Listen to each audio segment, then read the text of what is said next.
é o Evangelho do Cordeiro de Deus que tira o pecado do mundo. Evangelho de Jesus ressuscitado de entre os mortos.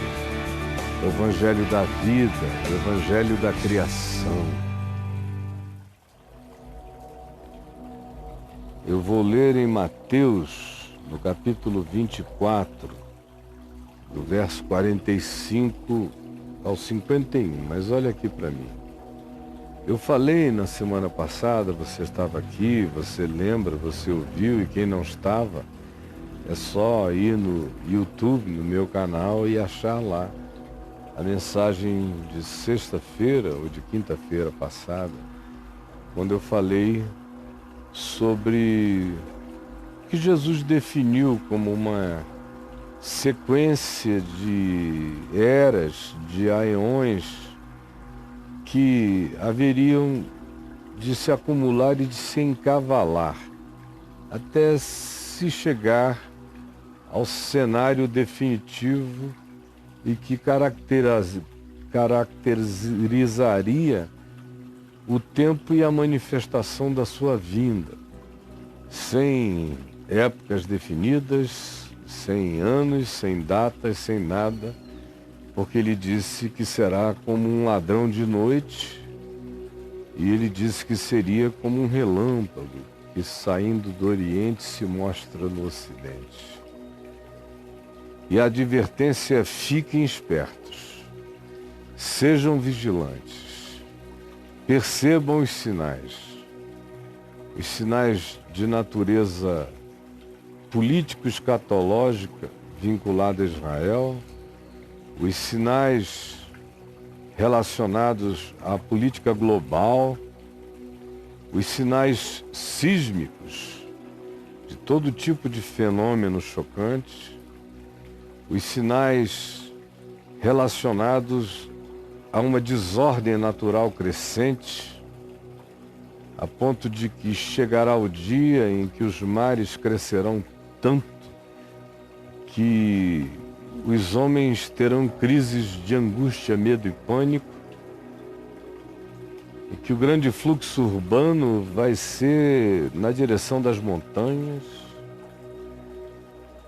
Jesus falou que durante todo esse processo se deveria estar atento para os falsos profetas, para os falsos cristos, para os falsos anunciadores da chegada de Jesus.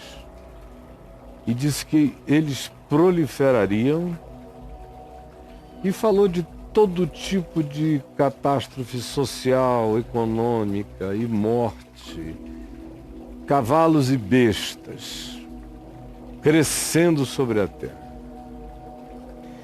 E hoje, não no Evangelho de Lucas, no capítulo 21, que foi quando eu falei e onde eu falei na semana passada, mas aqui no Evangelho de Mateus, no capítulo 24, eu quero prosseguir. O verso 44 diz: por isso,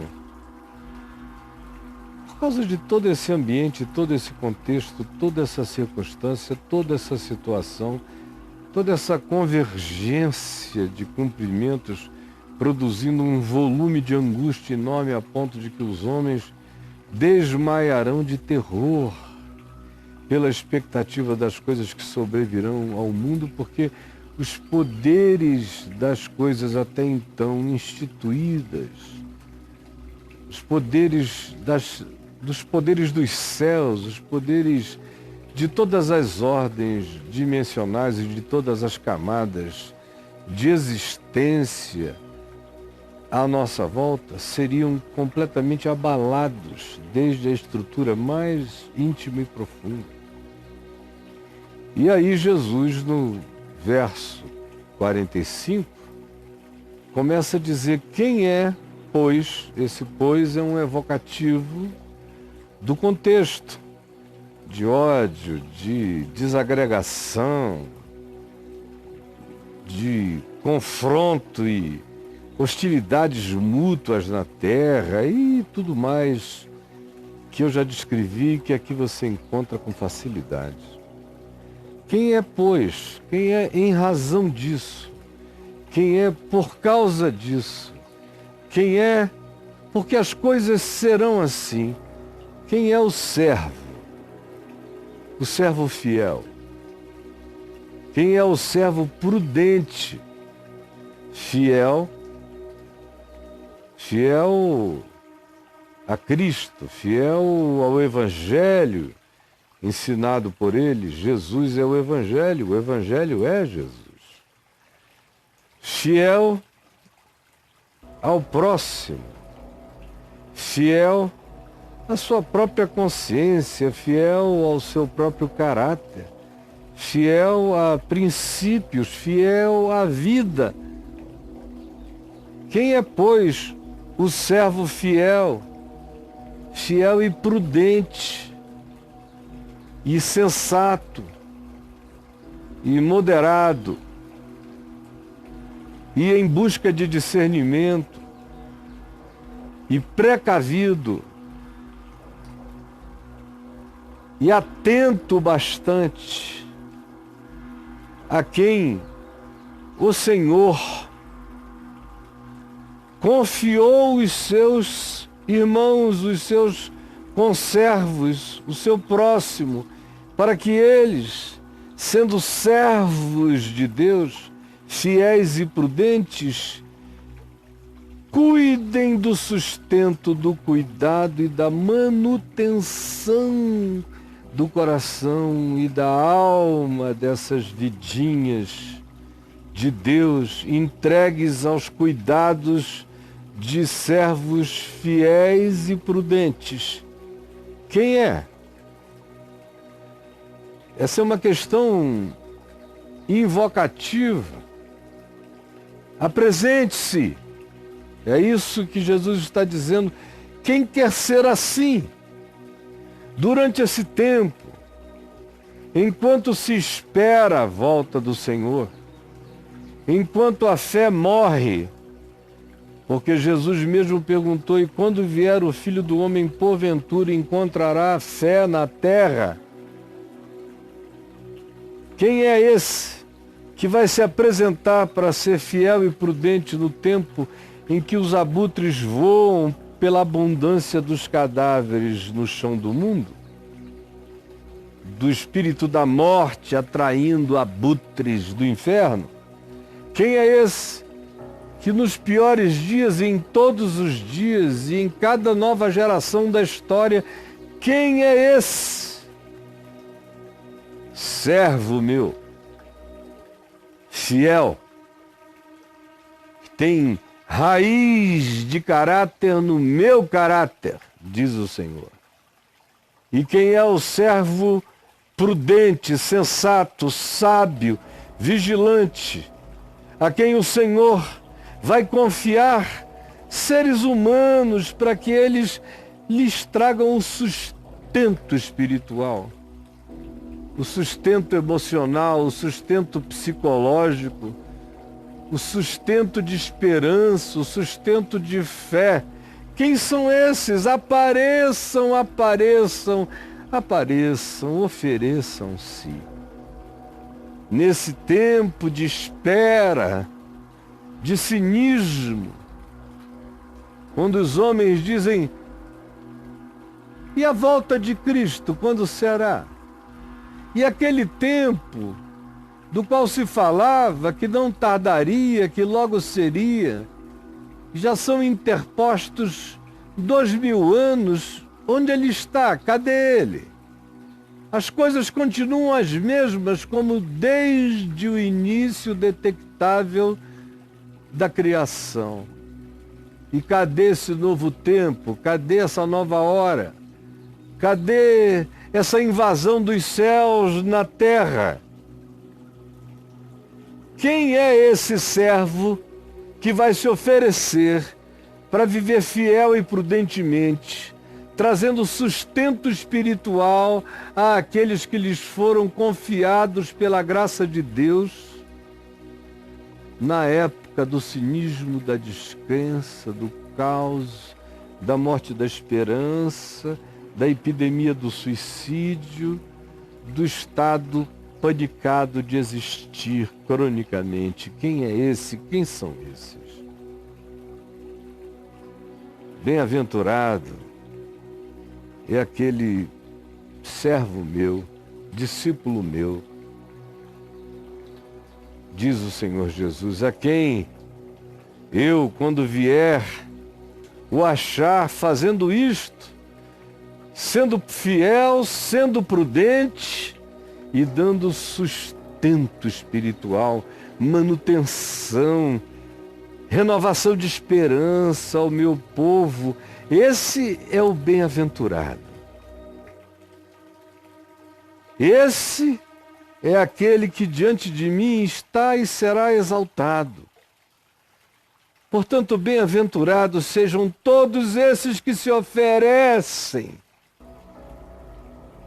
para serem alimentadores de milhares e milhões de bocas espirituais, dando sustento, o leite genuinamente puro do Evangelho e trazendo fortalecimento e graça em dias de desesperança, angústia e desejo de morrer. Esse e esses que assim fizerem serão os servos a quem eu, quando vier, galardoarei com toda a minha glória de ser. Sim, em verdade, eu vos digo que a esses eu confiarei todos os meus tesouros, todos os meus bens, toda a minha plenitude, todo o meu poder. A esses eu galardoarei, eu mesmo. Entregarei a eles todos os meus bens. Por isso é que deles se diz que são co-herdeiros com Cristo Jesus. Co-herdeiros. Se com ele sofremos, também com ele ressuscitaremos e também com ele seremos glorificados. E também dele nos tornaremos co-herdeiros com ele de tudo quanto de Cristo seja na presença do Pai da eternidade. Mas, não sendo assim, se ao invés daquele servo ser fiel e prudente e diligente na alimentação real, profunda, verdadeira e enraizada da minha palavra como sustento no coração humano, se ao invés disso, no entanto, aquele que começou como servo e acabou se tornando mal, porque começou a dizer para ele mesmo e consigo mesmo, o Senhor não vem não. Já demorou demais, não vem, mas o poder histórico que o nome dele traz é incomparável. Eu não creio mais que ele voltará, mas eu creio que o nome dele, na história, a impressão que ele causou foi tão forte que não tem e não há poder maior para ser manipulado como força de controle, segurando os homens e manipulando os homens. Por isso, eu mesmo no meu coração não creio que ele voltará. E esse indivíduo assim diz porque ele é mau. E a intenção dele não é dar de alimentar e sustentar e dar de comer do verdadeiro pão espiritual, da verdadeira água da vida, do verdadeiro leite genuíno em Cristo Jesus. Há aqueles que são os que nos foram confiados, mas a intenção o tempo todo era outra, porque eram maus, chegaram mascarados de piedade, mas eram maus, e com o passar do tempo disseram: ele não vem, ele não vê, ele não enxerga, ele não sabe, ele não é Deus, porque são esses aqui os verdadeiros ateus. Não são os que dizem que não sabem se Deus existe ou não creem que Deus existe. São esses que usam o nome de Deus e o nome de Cristo como manifestação da sua maldade para controlar pessoas. E por isso é que o espírito, a potestade da maldade, da manipulação e do controle toma conta deles, e eles agem assim. E lembrem-se, são pessoas que se apresentam como servos de Deus, estão assentados em tronos religiosos, mas são maus. Não creem no Senhor, nem na volta do Senhor. Eles são os deuses do nome de Deus, usam o nome de Deus como os deuses do nome de Deus. Por isso é que eles espancam os seus companheiros, eles oprimem, eles controlam, eles manipulam, eles não têm nenhum temor de Deus em relação a tratarem mal ao seu próximo e atirarem-lhes, inclusive, as unhas, os ossos e até as carnes.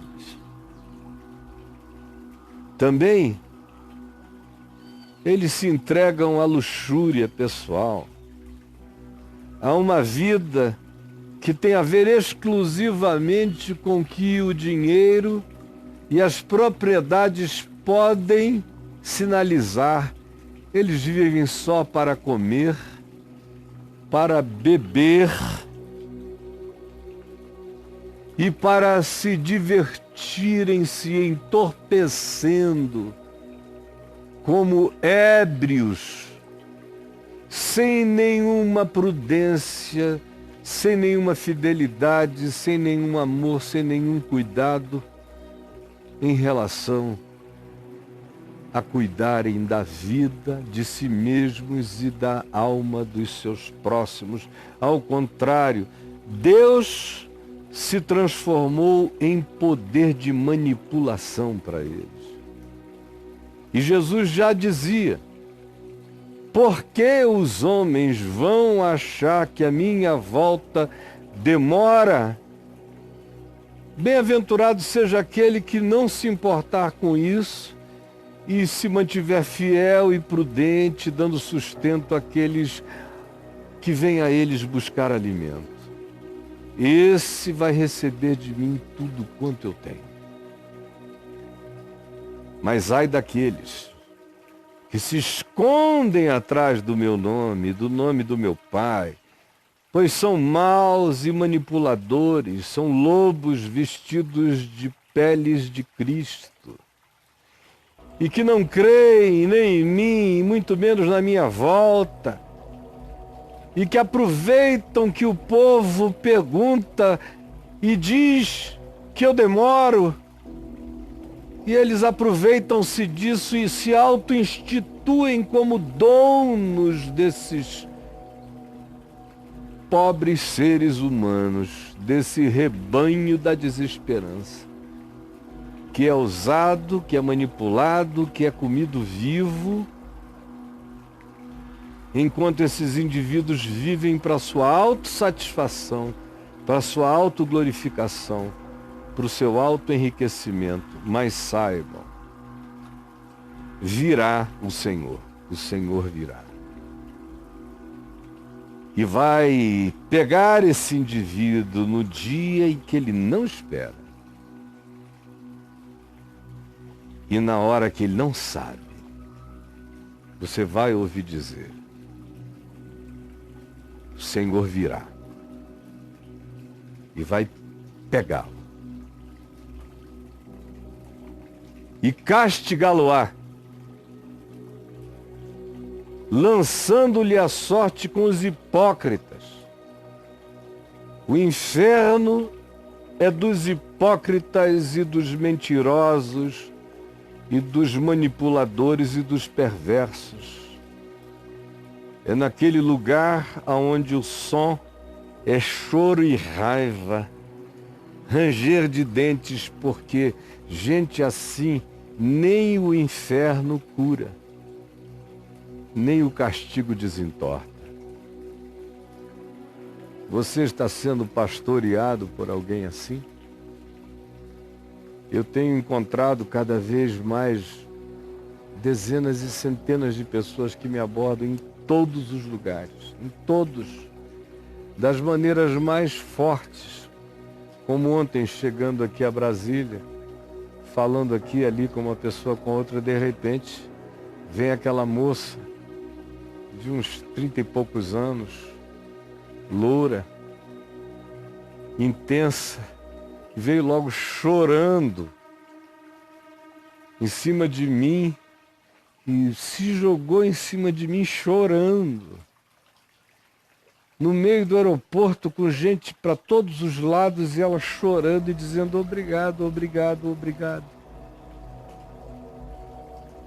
O Senhor me arrancou das garras de um pastor da morte, a quem eu me entreguei, e ele comeu até meus nervos, me levando a angústias de suicídio, enquanto eu tentava suicídio, e ele não me deixava morrer e não me deixava ir, e me mantinha presa, até que eu comecei, de modo escondido, a lhe ouvir. E a palavra do Evangelho me apanhou numa madrugada e eu não consegui parar de ouvir. E de manhã minha alma estava iluminada e eu fui restaurando a minha força até que saí, rasguei, saí. Eu estou falando de uma médica. Uma médica.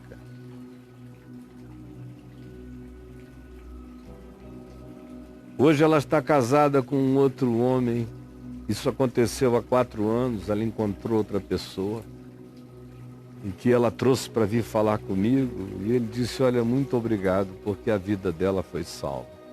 Eu não sou crente, mas eu reconheço que o que o Senhor está fazendo e que a palavra de Deus na sua boca é verdade. Eu vejo o que está acontecendo com ela, como ela saiu da morte.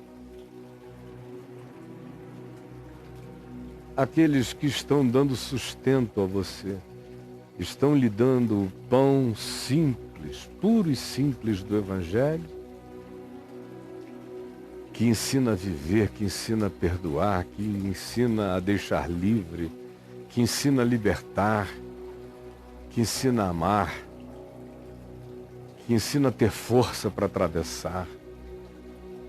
Ou são daqueles que querem manter você em dependência, sob tutela, sob comando, sob controle, dizimando e dizimando e dizimando eternamente para Deus no bolso deles. O Deus deles está no seu bolso. O Deus por o qual você dizima é a conta deles, é a luxúria deles, porque em nome de Deus eles engaiolaram milhões e milhões, e a maioria. Quem pastoreia a sua alma e o que estão fazendo com ela? Senhor Jesus, por favor, eu te imploro mais uma vez, manifesta a força operante do teu poder. A força operante do teu poder manifesta agora. Meramente pela palavra, quebra grilhões, cadeias, desamarra, livra. Milhões de filhos teus que foram enlaçados por pessoas falando em nome de Deus e que os sufocam, os estrangulam, os exploram e os matam. E ainda os culpam e os fazem ter desejo de morrer ou existir em depressão. Tem misericórdia e que hoje seja o dia da tua intervenção. É o que eu te peço. E eu sei que assim será. Em nome de Jesus. Amém.